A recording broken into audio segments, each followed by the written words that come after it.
Welcome to the How to Be Awesome at Your Job podcast, the show where brilliant professionals share how to sharpen the universal skills required to flourish at work. Enjoy more career fun, wins, meaning, and money with your host, Pete Makaitis. Hello, and thanks for joining us here for episode 722 with Lou Adler. Lou has decades of experience recruiting, and he has got some pro tips for you. Whether you're hiring or trying to get hired, he's got the perspectives that can make a boatload of difference. You'll learn 1, what's wrong with most job descriptions, 2, the real 30% increase job seekers ought to seek, and 3, why you shouldn't apply for a job directly. So if you want to check out the show notes or the transcript or links to items that we've referenced, it's over at awesomeatyourjob.com/EP722. And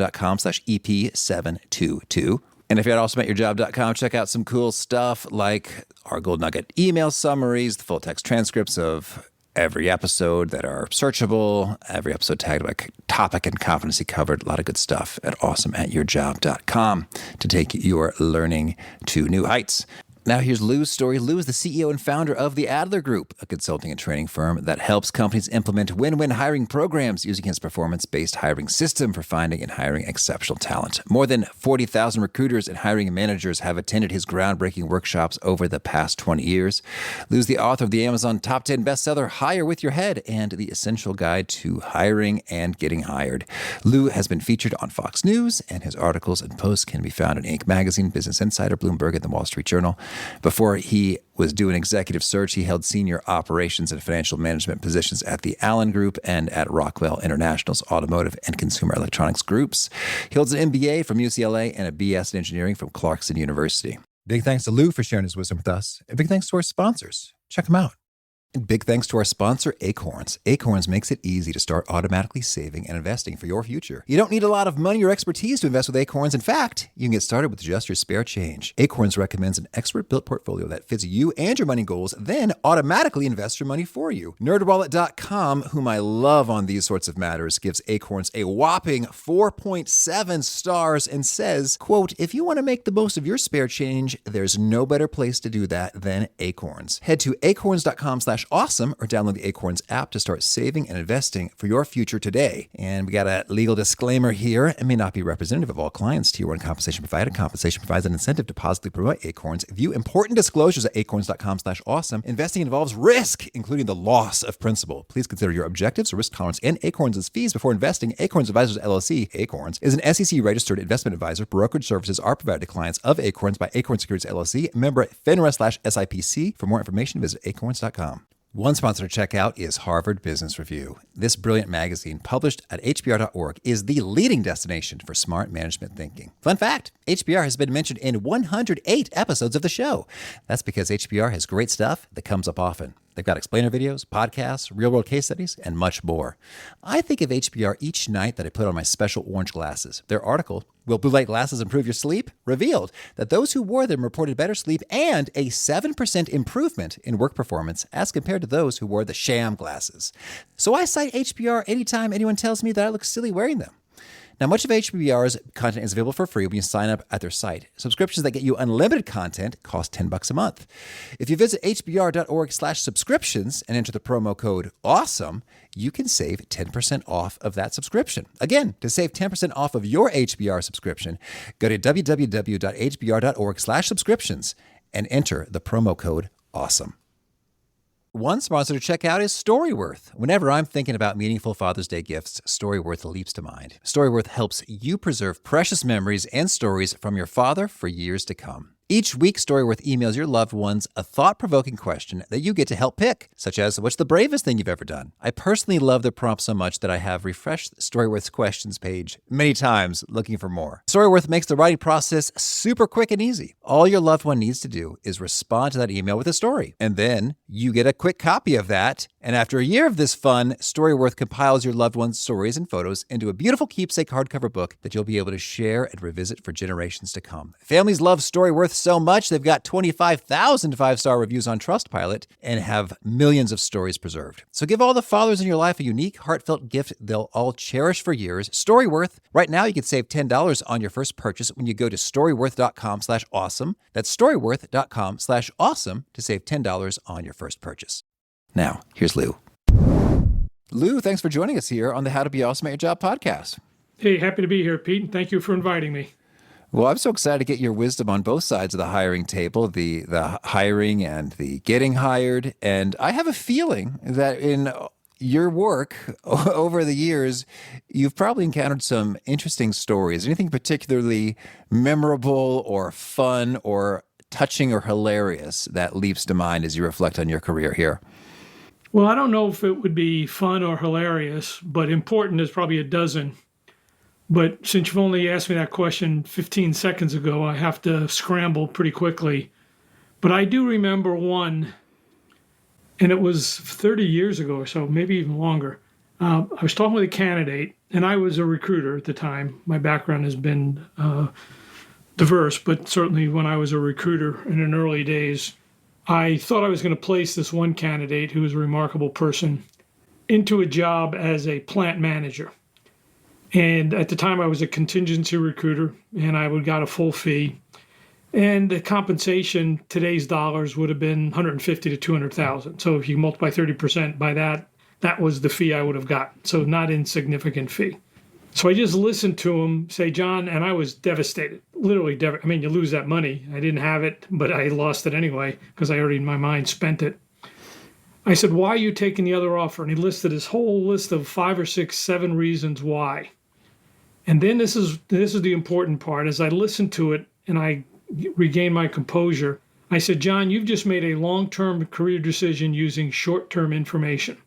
Mm-hmm. And what are you talking about? I said, John, everything you just said, the compensation, the title, the location, has to do with what you get on the start date. Not one thing did you say is what you're going to be doing and becoming as a result of taking that job. We're talking about a 15-minute drive each way. So we're talking about a half hour. You're talking about a slightly better title. You're talking about a slightly more money. But the big thing you're missing is you're working in a company that's going downhill, that's in an old state electronics versus new state-of-the-art making displays. So what you do in the next 2 to 3 years will affect the rest of your life. And if you take that offer, admittedly, it's a little bit more money, slightly better title, VP manufacturing instead of plant manager, but you're putting yourself on a career death trap. I might not have used those specific terms. Then I said, John, did you already accept the offer? And he said, no, but I want to call you first because I told you I was going to do it and I feel badly that I'm not going to take the offer. I said, well, why don't you think about it before you call the other company up? And I thought at that time that I might have convinced them to at least think about it, but I didn't think I was going to get the offer. So I was pretty devastated. He calls me up the next morning and says, Lou, I'm going to take your offer. There you go. He said, everything you said is 100% true. Working in old line manufacturing means 2 to 3 years from now, I'll never get any better than this. He took the offer. 9 months later, he called and said, Lou, I just been promoted to VP operations for 6 plants, both in United States, and we're now building in China, which was when the big Chinese movement took place. And everything was absolutely the right decision. And I still remember those words today. This is 9 months later when he said, you're making a long-term decision using short-term data.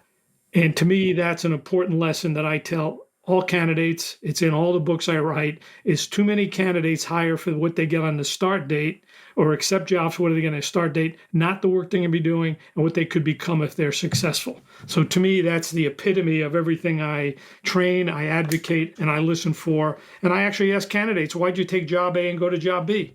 Why'd you go from job B to job C? And they always say, well, they promised me this, they promised me that. I said, no, they don't promise you. You have to do the due diligence yourself to get that information.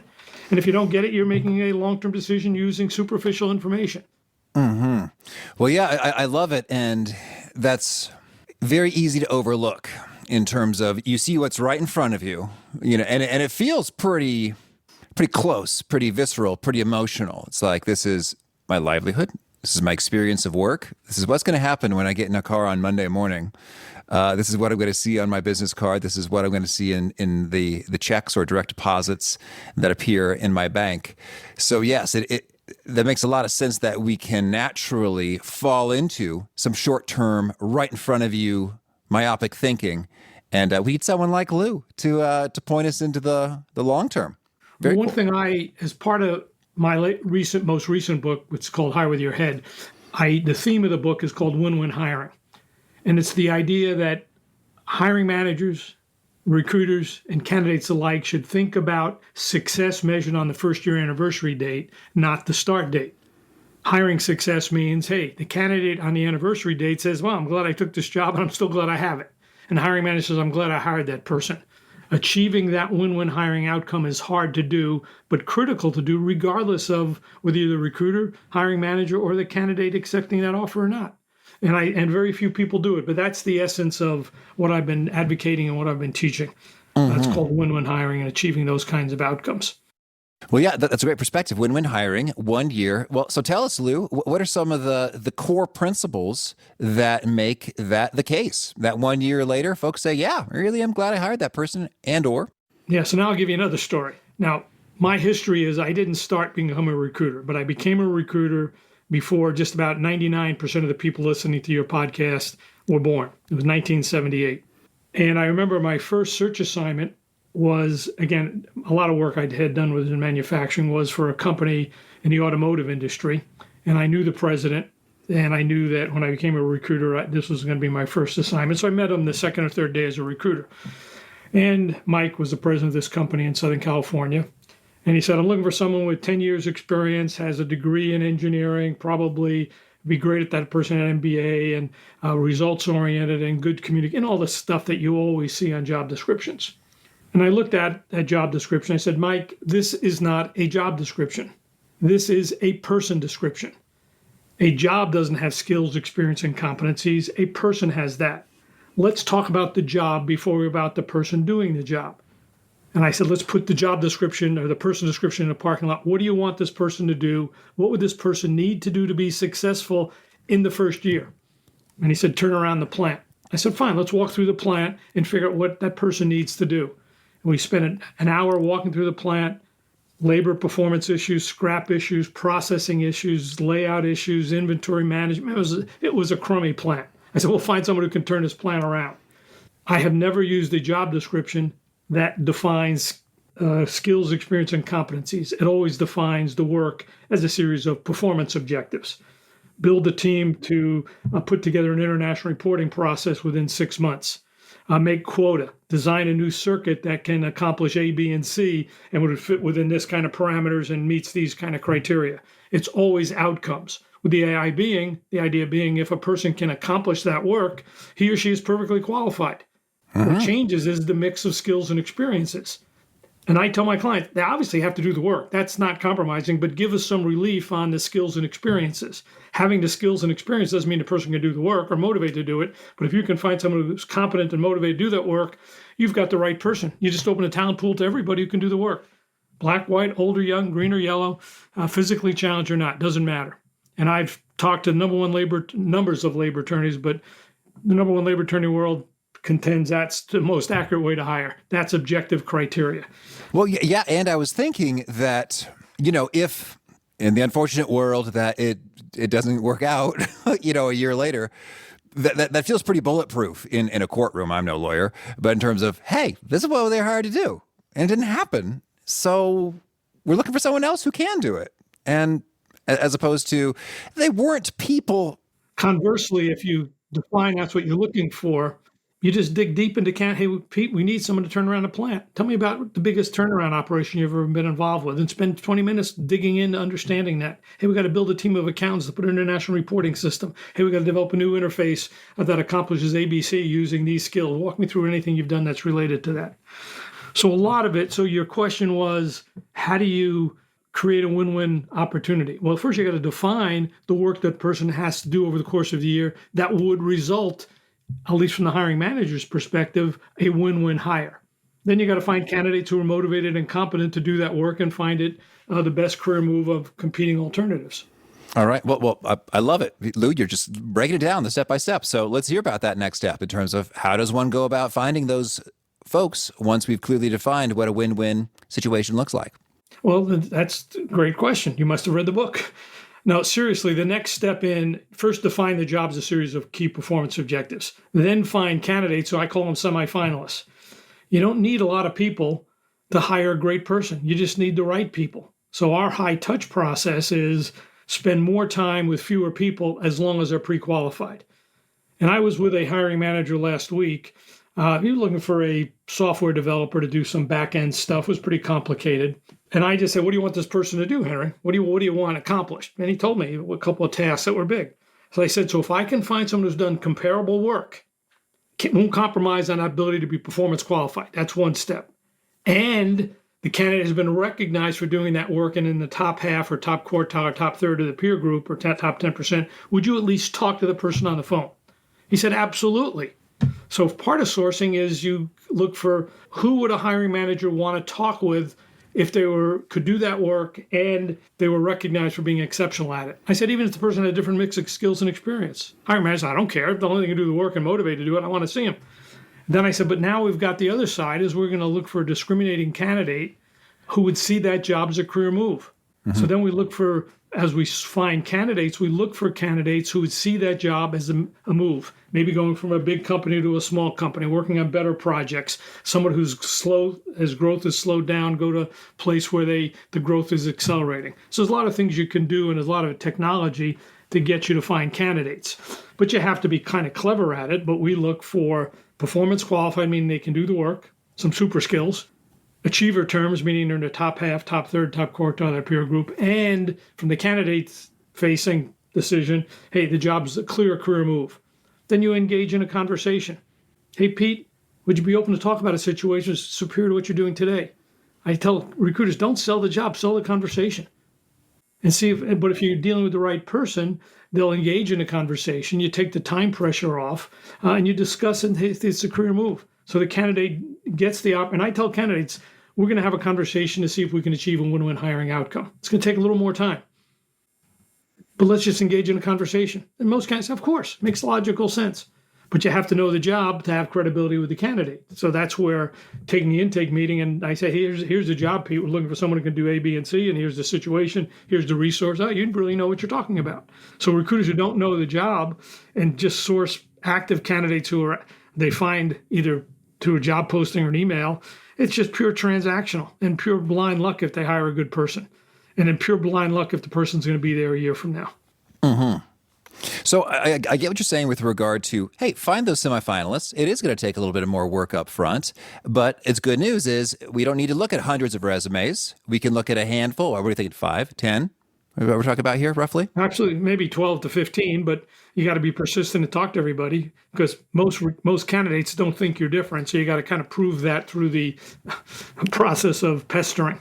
That feels a lot better as a candidate in terms of, oh, cool. So at worst, I've got 14 contenders clamoring for this opportunity as opposed to hundreds. Okay, well, yeah, Lou, that's worth 10 minutes for me to just see what you're thinking and then maybe a lot more. Sure, you just start to 10 minutes. Okay, well, and so then can we hear about how do you, on the recruiting side, go about finding these people and confirming that they got the performance qualification, that they can do it and that they're in the top half, third or fourth? Well, first off, I mean, there's a lot of ways to do it. A lot of my books and interviewing, we train hiring managers on the whole process. The finding the work, finding candidates, interviewing candidates, and closing the deal, and even the onboarding process. But from an interviewing standpoint, so if I was going to call you up and say, hey, Pete, let's just have a conversation. And I said, Pete, part of this assessment is to make sure this job represents a career move. And to be a career move, it has to give you at least a 30% increase. 30%, you say? I said, well, yeah, but it's not money. 30% is a combination of job stretch, meaning a bigger job, faster growth, a job with more impact, and more satisfying work. And that's a complicated decision to make, but that's what I want to go through. So let me just review your background in general, see if there's a fit, and if so, we can get serious. So during that process, I dig deep into the candidate's accomplishments to see if they're comparable and see if the 30% opportunity exists. And I said, Pete, looks like it could be there. A bigger team, faster growth. This is the kind of work you like to do. Let me get the hiring manager engaged in this process and we'll move forward. But I also say this from a closing standpoint. I say, Pete, if you're really the candidate and you're going to get an offer 2 or 3 weeks from now, it's a high probability you'll get one, 20, 30% possible. I'm going to ask you a question. I'm going to say, forget the money. Forget all the day one stuff. Do you really want this job? And if you do, tell me why. And if you can't describe that 30% in your own words, because that's the information you have to get over the interviewing process, I'm going to suggest you don't take the offer, even if it pays the most. Because that will not drive your satisfaction and growth and lead to a win-win hiring outcome. So it's incumbent upon you, the candidate, to get that information, and is incumbent upon the hiring manager and the hiring company to give you that information. And if there's a clash there, fine, don't move forward. So that's kind of how all the pieces tie together. As we have this conversation, Lou, it's just I keep putting myself in the candidate's shoes and thinking, yes, I like that. Okay, that's distinctive. And 30%, that just feels right in the gut in terms of, hey, if it's an 8% bump, is it really worth all the time and effort and hassle and change and disruption to your life and routines to go chasing after it? I don't know. But 30% is like, well, yeah, that is. But again, it's non-monetary. Money will be on top of that. But the idea is that if you really get 30%, the compensation will increase at the same rate year after year. So if you look at, hey, what's your compensation a year or two from now, it's going to blow. If you really get the non-monetary increase, your compensation will be there a year or two from now, just like this fellow, John. He called me up and said, his compensation was far greater. Title was far greater because we put him on a better career path. Mm-hmm. And how do you go about confirming whether, in fact, a candidate is in that top half, third or fourth? Well, there's a lot of ways to do it. I mean, basically, and I'm doing a training session, so I had to do some I'm doing some recording of some online training on Thursday. So I said one thing that I look for is a dozen techniques. One of them is, what kind of recognition did you get for that project? But one thing from a technical standpoint, which is pretty interesting, I call it the Sherlock Holmes deductive technique, is good candidates are always assigned stretch projects early in their career. Hey, Pete, when you took on that job, what kind of projects did you get assigned? Now, if you were assigned after 3 months menial work or average work consistent with your peer group, you're probably an okay person. But if you were starting to give stretch assignments assigned to more important teams, those teams started recognizing you and asked you to be on other teams, there's a lot of evidence that you can use to determine if someone's a high achiever. The point is, too many interviewers and hiring managers in particular judge the person and that person's raw technical insight and using a lot of subjective material. A smart person should do this. Yeah, but that's not. I'm not technical competent in any of the jobs, but I'm a great technical interviewer because I looked at what other people thought of that candidate. If you're a good person, you get awards. You get assigned. If you're a sales rep, you get assigned tougher clients. If you're an accountant at a big accounting firm, the partners in the job don't give you menial accounts. They give you important accounts and they give you exposure to important people. Mm-hmm. If you're a marketing person, you get assigned bigger projects. And the result of being successful, you get assigned even bigger projects, more important product lines that are involved in the company. So you look for those kinds of things that what would likely happen if this person was really good doing that work in that company. And you start picking up the evidence. They got a president's award. They got a nice letter. They got a bonus. They got a promotion more rapidly. So it's those kinds of obvious things when you think about it. So of course that's what would happen. You don't have to be a rocket scientist to do that. You just got to think logically of, hey, don't you make the personal judgment. Let other people have made the judgment about that person. And that person has made the judgment about him or herself. So look for that kind of evidence that would be indicative of what a high achiever does. Well, Lou, I'm just going to put you on the spot and make it a little challenging. I think that it's funny that what you say, that sounds like, but of course we should all do that. And yet we don't. And what's common sense is often not common practice. I'm curious about if we're hiring someone from an organization whose kind of processes and meritocracy is just kind of broken and these deductive clues we'd like to lean on as Sherlock Holmes are not giving us the indicators we'd like. What are some other sources you'd use? Well, it depends. Maybe the candidate's not any good. That's a one possibility. I guess I was just looking for, what are some extra indicators or clever approaches that we can get that validation, that check mark? Yeah, I don't know that there's clever approach. I'm pretty deductive. And I don't want to say deductive in any kind of intellectual sense. I just look for evidence. If I don't find the evidence, I pass. I can't afford the risk. Okay, fair enough. When I ask the person why you change jobs, and if they always change jobs for short-term reasons, that to me is an indicator the person is not really focused on career-oriented, a career-oriented focused person. So, there are things you can look at that would get you some insight and validate that the person's really an okay person, but not a high achiever. High achievers want to aggress. They self-develop. They work hard. They do get assigned projects. And even if once or twice it was a screw-up, so be it. That's fine. So there is evidence that you can look for. Okay, sure thing. Well, so let's say we got our semifinalists, and then here we are in the interview phase. Can you help us think through on both sides? What are some top do's and don'ts? Well, the thing to me, over the years, I developed what I call the hiring formula for success. And the hiring formula for success says it's how you actually evaluate candidates. It's ability to do the work in relationship to fit drives motivation. And because motivation is so important, it's squared. So the do's and don'ts are, hey, if you want to achieve a win-win hiring outcome and hire someone in the top half, they better be motivated to do the work you want in the context of your job, the fit factors. Of that formula, ability to do the work, which is a combination of hard skills and soft skills, but most people only measure the technical skills. They ignore the soft skills, organization, planning, team collaboration, understanding. They just focus on the hard skills. But if you get at the hard and soft skills, the next one is the fit factors. Fit with the job. Does the candidate really want to do that work? Fit with the hiring manager's style. In my mind, I was pretty independent, and I had a hiring manager the group president whom I worked for, was a micromanager. I said, don't fire me if I don't do the work. Just leave me alone. There's other people who want a manager and subordinate who align better on what they need. So one fit factor is the managerial fit. Another fit factor is the culture of the company. Another one is the pace of the organization. Another one is the sophistication of the organization. But those context issues are critical. I mean, you can have a lot of competent people, but if they don't fit the fit factors and are not motivated to do the work, they'll underperform. So that starts getting pretty complicated. But the way we do that, we break the interview down in different pieces. We dig into the candidate's accomplishments, and then we group around a formula around that hiring formula to make sure that we have all the components measured accurately. So that's the secret sauce of how you find candidates who are going to excel in that circumstance. And with ignoring the fit factors, it's again problematic if you'll achieve a win-win hiring outcome. Mm-hmm. And you said motivation is squared? Yeah, ability to do the work in relationship fit times motivation squared. I mean, if you just kind of go through the basics of it, you'll get some done. But if you're motivated to do the work, you'll get a lot more done. And in the course of an interview, how do we assess whether one is in fact motivated? Or on the flip side, as a candidate, to reveal that you are motivated? Yeah, and the motivation to do the work, not get the work. And that's a critical step here in this process.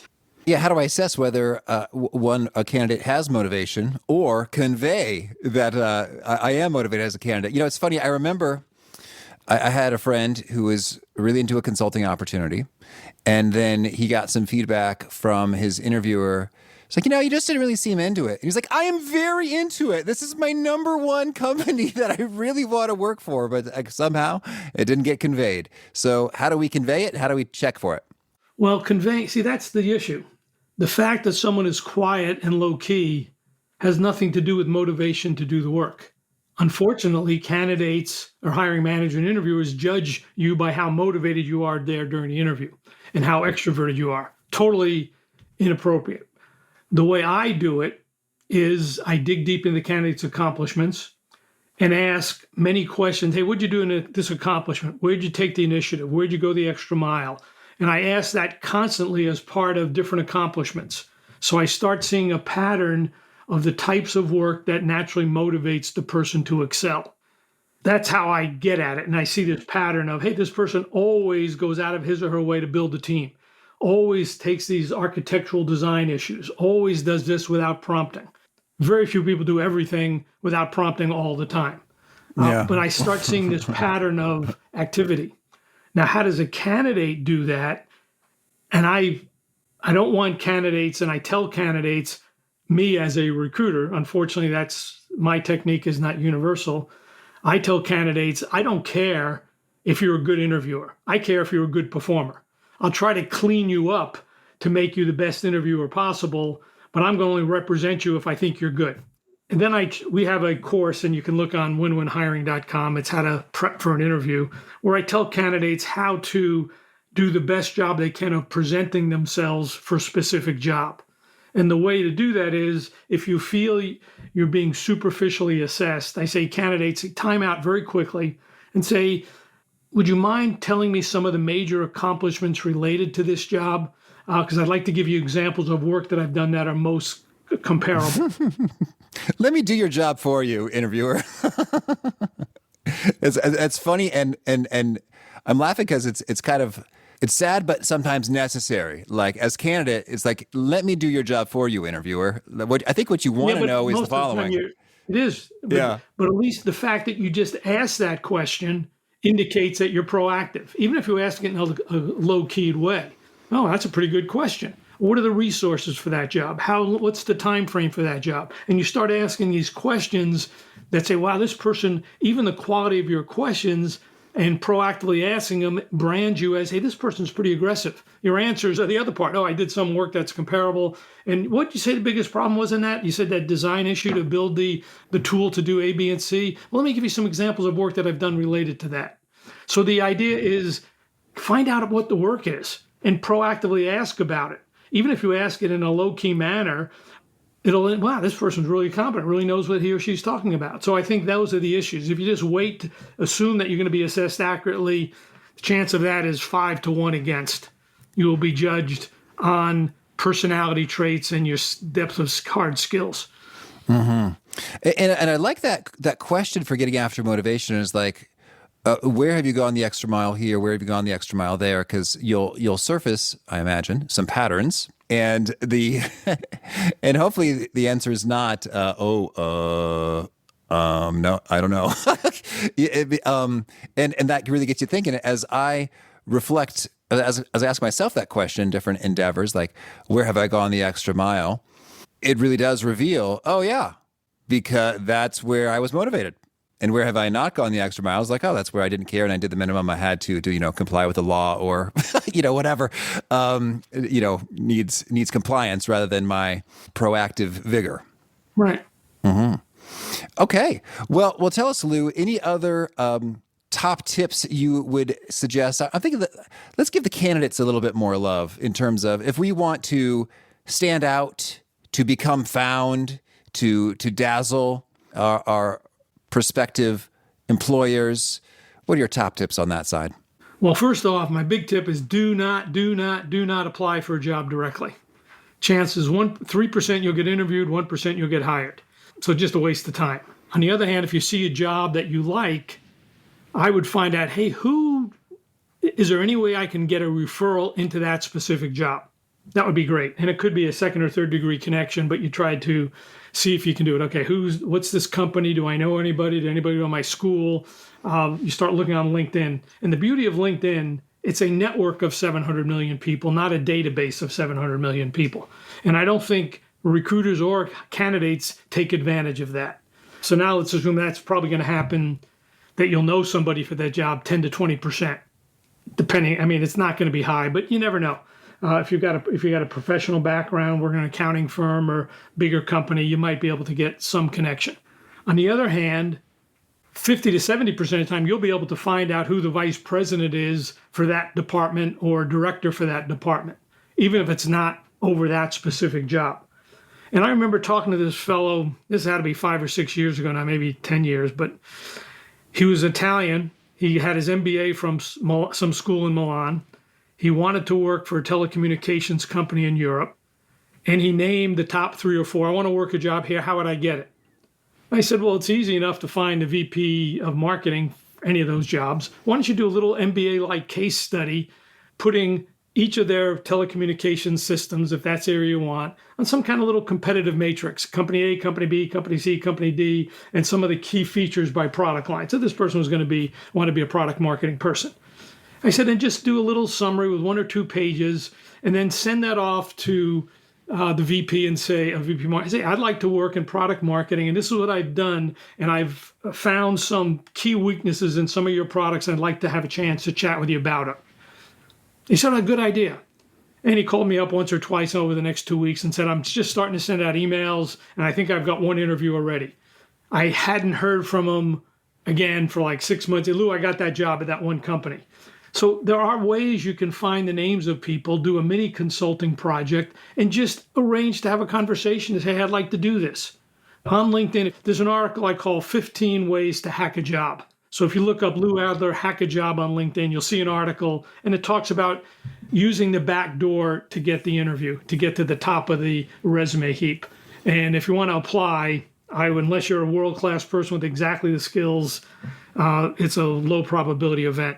I would rather spend more time with fewer postings rather than applying to hundreds of postings. Same thing with don't spend a lot of times with hundreds of candidates. Get to the right candidates and spend more time with them. For a candidate, spend time on jobs you want. And if you put some effort into it, you will get a conversation. Do you think that most people spend too much time fine-tuning their resumes and LinkedIn profiles and they could spend that time better elsewhere? Or what's your take there?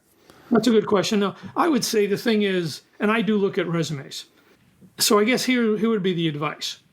And this was like 30 years ago. I had a training for candidates. I don't know why I did it. I figured I just wanted to train candidates on how to get a job. So this was pre-internet, pre-job boards too. So it had to be 1990-ish. And I said, take your resume. And I had everyone bring a resume. And I said, give it to somebody whom you don't know. And I said, turn it over and give it to somebody whom you don't know. Then I said, I'm going to give everybody 30 seconds to look at that resume. Or maybe it was in 15 or 20 seconds. I said, when I turn the clock on, I want to say, turn the resume over and just circle the things that stand out. Maybe it was 10 or 15 seconds. And then turn it back over and give it back to the person who you got it from. So I then said, look at the candidates and said, now look at what's circled. Is that enough to get someone to read the resume? Because you only got 5 or 10 seconds or 15 seconds where somebody sees your resume and decides to read it. So now I take that same advice, and a lot of people had their name in big, bold letters, their address in big, bold letters, the title of a summary in big, bold letters. I said, is that going to get someone to read your resume? So now you take that same advice of, hey, you got 10 or 15 seconds. Recruiters only get 10 or 15 seconds per name, maybe 5 or 6. They got the whole list. Some machine is going to score it in priority order. Let's assume you get to the top of the list. What's going to stand out? It's that first line, which is usually that description. So if that description turns out, so that's what I do, is I don't even look at the person's name. I just look at the title they give themselves. Expert in Java, developing something or other. If it's kind of cool and interesting, I'll put, oh, that's kind of interesting. Guy, person's pretty clever. Highlight something. Coaching thousands of people on how to do A, B, and C. Oh, that's pretty cool. I've got to look at that. So I would say that's probably the most important thing, is the first line below your name on LinkedIn. I don't exactly know how it turns out to look at, but I just don't remember how it does. But I guess I don't know if anybody can just look at LinkedIn and look what it looks like. But to me, that would be the thing. And then I'd highlight 1 or 2 major accomplishments, and probably the academics or the track record, or somehow show the promotions very quickly. It says, hey, this is achiever. Show some of those achiever terms quickly and some of the projects the person's worked on. All right. Well, how about a favorite quote? Stephen Covey, who wrote The 7 Habits of Highly Effective People, is my favorite author of all time. And he came up, and this is 30 years ago, 7 habits that it seemed like exceptional people all have. One of them was begin with the end in mind, think win-win, and seek first to understand before you're understood. So I'd say those 3 are critical. Think win-win, seek first understand to be understood, and then begin with the end in mind. But if you think about the comment I made, Pete, about how do you control the interview if you're a candidate, it's don't start asking questions. Begin with the end in mind. Hey, Pete, what do you want done in this job? What will success look like? And I'd like to give you some examples of work that I've done. That is proactive enough to force the interviewer to tell you, and they'll be impressed by the fact you asked that kind of question. You have to give a decent answer too, but nonetheless, you're in the game if you ask the question. So you're beginning with the end. Why answer questions that aren't relevant? Why not answer questions that are related to the real job? So force the person to do it. I use those quotes a lot and refer to Stephen Covey a lot. So maybe that is my favorite quote. Mm-hmm. And how about a favorite study or experiment or bit of research? I went to a number of companies that process resumes. They're called applicant tracking systems. And I validated the number. And one company had all their users there. And they said, over the last 5 years since we've been in business, we've processed 75 million resumes. And of that, 750,000 people got jobs. And everybody clapped. And I said to myself, that's 1%. So they're spending 99% of all the people who applied did not get a job. I then ultimately asked, and that's where I got, the likelihood of applying is a random chance. And then I validated that with 2 other applicant tracking system companies. They weren't as big as that one, but on 30, 40 resume, it was about 1% of people who apply get a job. 3 to 4% get interviewed. Well, then you say, well, where do these other 96% of the jobs get filled? And most of it's referrals or internal promotions or through a trusted recruiter or from a second-degree connection. So then a lot of that stuff evolves on, you just look at the statistics. It says, hey, the way to get a job is to do your own due diligence. Don't assume that a posting on Indeed or a posting on ZipRecruiter is going to get you that great opportunity, and applying to hundreds and hundreds of jobs a week. That's not work. That's a waste of time. And a favorite book? Oh, it definitely would be Stephen Covey's 7 Habits of Highly Effective People. And a favorite tool, something you use to be awesome at your job? Well, for me, the tool is LinkedIn. When I was a recruiter, I could find anybody on LinkedIn in 24 hours. It was easy. There's another tool that I would actually say. I don't know if you know this. It's called a phone. Mm-hmm. You have to talk to people. And I think too many people try to make it impersonal, whether you're on the company side or the candidate side. Now, hiring is a serious personal business and is an important decision. And if you try to make it technical role, you're going to be unsuccessful. You try to make it a personal relationship, you'll be very successful. That's why I say combine high tech with high touch. Don't just rely exclusively on high tech to make important hiring decisions. Mm-hmm. And is there a particular nugget that you share that people quote back to you often or that you're known for? Yeah, define the job, or it's what people do with what they have, not what they have that makes them successful. It's what people do with what they have, not what they have that makes them successful. So during the course of the interview, I understand, what do you have in terms of skills and experiences and opportunities, and what have you accomplished with those? And I'm looking for people who've accomplished more with less. And that really reveals a lot about that person's capability. Okay. And if folks want to learn more or get in touch, where would you point them? I would go to winwinhiring.com or go to winwinhiring.com. It's a training course, online training course. But I'd also go to Amazon and search Hire With Your Head. Book just came out, 4th edition from Wiley. Whether you're a candidate or a hiring manager or a recruiter, you'll find it invaluable in terms of planning your life and your career. Okay. And do you have a final challenge or call to action for folks looking to be awesome at their jobs? Well, to be awesome, I said, don't make excuses. Get it done. It doesn't matter. If you committed to do it, don't blame others. Just do it. And I see that all the time. The one thing I hate is people who make excuses.